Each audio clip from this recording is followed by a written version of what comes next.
Oh, come on. Is looking for a second date update this morning. She went on a date with Sandra, and she's going to walk us through it. Hi, Grace. Hi. How are you? It's nice to be able to talk to you about this. Got to talk to somebody, right? I do. This is a little bit of a conundrum for me. Just dating. It's been a pretty frustrating couple of months as far as that goes. I've met many women online that I thought were great, but I don't know. I always just come up against something. There's just always just one little thing that messes it up. Like what? For instance, I'm allergic to cats, and maybe she has 6 of them. Did you go out with Jenn Jordan? I mean, that's just, you can't get around that, no matter how much you like the person. Right. I met someone who seemed pretty interesting, but there was just too big of an age difference for me. Mm-hmm. I met someone else. They have a kid. I'm not ready for that. Big one nowadays, political differences. Once that happens, it's almost safer to walk away.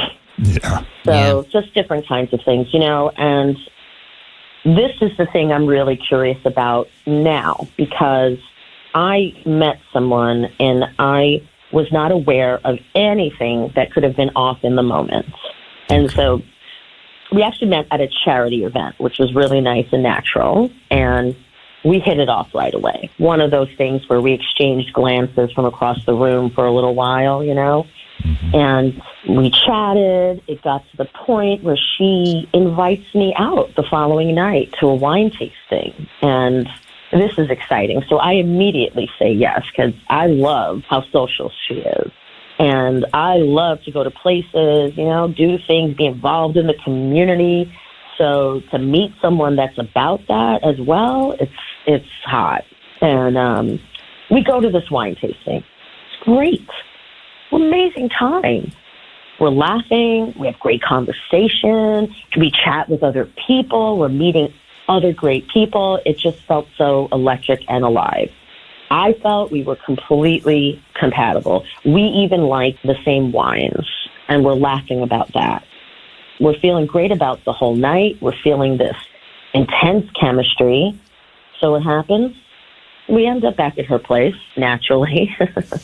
And it was just going so well. And, she asked me. I stayed over. And how did all that go? All went well, in my opinion. I wake up the next morning. She even makes me coffee. All the signs that things are going great. We chatted.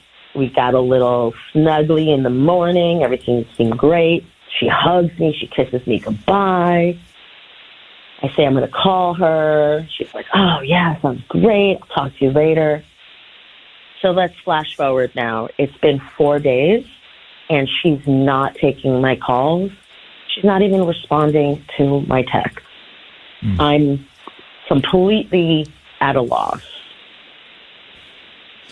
What do you guys think? I think that she met someone, or she's with someone, or there's something else going on there, because it doesn't sound like anything went wrong. Like, we listened to every detail of your story, and even right down to the way that it ended, where you had coffee the next morning and you were snuggly and there was a hug and a kiss goodbye. And I wrote down, you said, talk to you later. I don't know if that's a direct quote, but that's what I wrote down. I don't know. That just sounds to me like there's an external force at play here. Because it's like everything was so well. It's weird. Yeah. It's hard to imagine that you could have done anything by your description, right, that would have turned her off, right? Sometimes we can detect it. Like, we'll be listening and we'll be like, oh. No, I can tell there's something a little bit off about this one. You might have an idea, but we're stumped. Me too. Well, why don't we take a break? When we come back, we'll call Sandra. We'll try to get a sense of what she thought of you and that date with you, and if there's any chance of you two getting together again. And if not, why not? A second date update continues next with Jeff and Jenn, Cincinnati's Q102. I hear from a lot of single people that the dating pool here in the tri-state is very thin.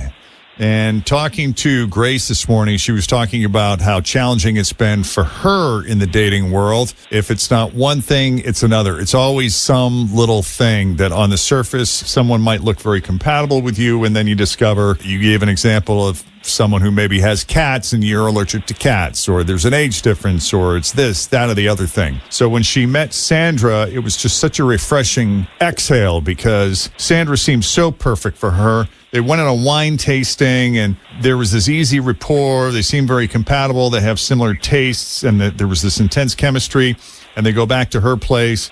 That was, I guess, great because they wake up the next morning and they're sharing coffee and doing a little snuggling, and there was a hug and a kiss goodbye and a talk to you later, and that was 4 days ago, and here we are.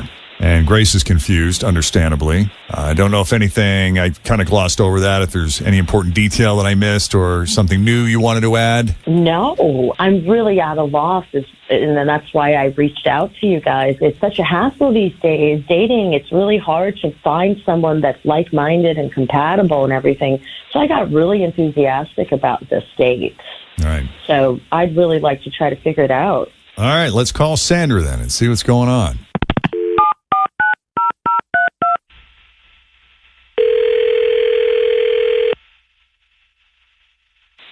Hello? Hi, Sandra. Yeah? It's Jeff and Jenn and Fritch and Tim at Q102. How are you? From the radio show, Q102. Are you there? Hey, you there? Oh, there you are. Yeah, I could hear you, and then I couldn't hear you. Oh, Hi. okay. I don't know what happened. All good. How are you? Great. Hi. Hi. And Jen? Yeah, all four of us. We got you on speakerphone. Oh, my God. What's going on?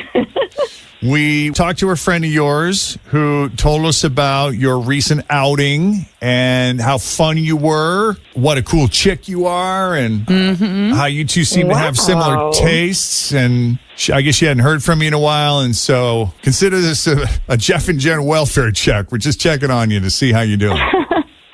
I'm good. Thank you. This is surprising. She called you. Fun. Yeah. Now, when you say she, I assume you're talking about Grace? Yeah. I mean, I assume you're talking about Grace. Oh, well, yeah, we like Grace. Grace is awesome. Yeah, but she's tried to reach out the past 4 days, and have you been busy, or did she say or do something to offend you, or what happened there?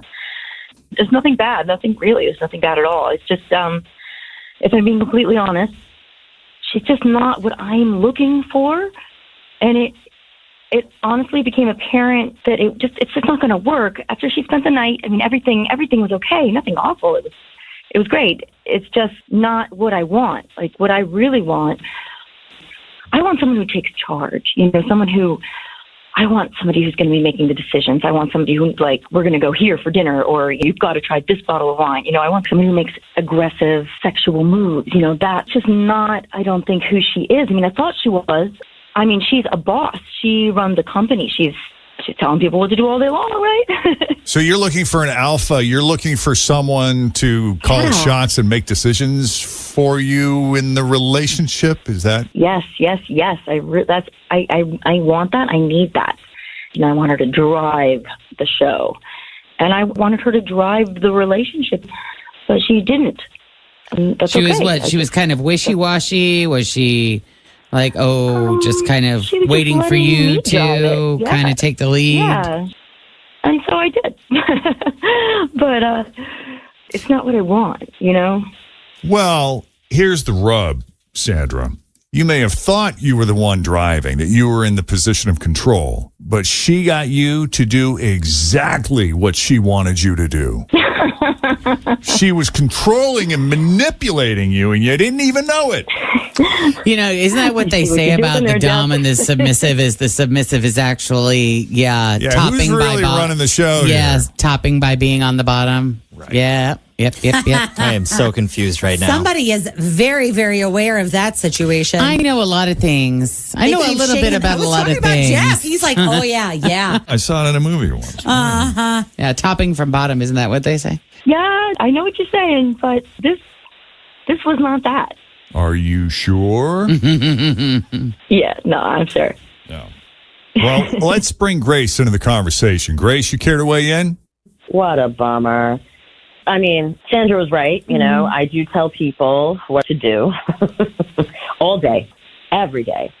So I want to leave the office and take a break from all that. Yep, take a I know that break feeling. from being the one in charge. You know, it's not uncommon. It would be nice for another part of my life, you know, where someone else could drive and I could just sit in the passenger seat. And that's what it looked like. We met. She approached, you know. I gave her the go-ahead. I gave her the green light, but she invited me out for wine tasting and invited me over to her place. So I thought she was a driver. Looks like I got to find another co-pilot, I guess. You want a co-pilot or you want a pilot? I want to be the co-pilot. Gotcha. Yeah. Have someone there to tell you what to do, where to go, where to be, how to do it. Somebody to boss you around. You need to date Fritch. No, because I like going home and not making any decisions. Like, because I feel like we make so many decisions here on what are we going to do tomorrow? Where are we going to go? What's on a fall tour? Where? I don't want to think. Tell me what to do. Fritch gets home from work and she's like, Scott, I've been telling Jeff what to do all day. Yeah. So will you please make a decision? But it makes me annoyed because he's been making decisions all day. So when I say to him, like, just pick somewhere, he's like, I don't know. And I'm like, Yeah, I get it. Isn't that Totally funny? get it. How frustrating, though. I mean, after everything that you said, Grace, about dating. Yes. And I thought I got close to something this time. It kind of sucks to have to reset, but that's okay. I mean, now I know. No hard feelings. We're just not. Yeah, I'm sorry. Makes sense. I'm sorry, Grace. I think you're great, and I obviously I wish you all the best. I do. Same. Yeah, that whole control decision making thing. I just want to be the one that decides which decisions you're making. Yeah. Someone, when I'm done with work, sure, go right ahead. Make some decisions for me. You can make the decision when I ask you to. There you go. You know? Yep. Sounds like a perfect arrangement for someone else. Yeah. Grace, Sandra, best of luck to you both. Thanks for coming on Second Date Update. It was fun talking to you. Thank you. Thanks Good so luck. much. All right. If you need help with a second date update, you shoot us an email anytime. Jeff and Jenn at WKRQ.com. Coming up, news that didn't make the news. Bunch of stories for you. Should we get rid of no shirt, no shoes, no service? Also, are you ready for powdered beer? And how to avoid germs in public restrooms. I think I know the answer to that. Yeah, you're a pro. No, I think the answer is, well, Don't go in. We'll talk about it coming up. But first, traffic.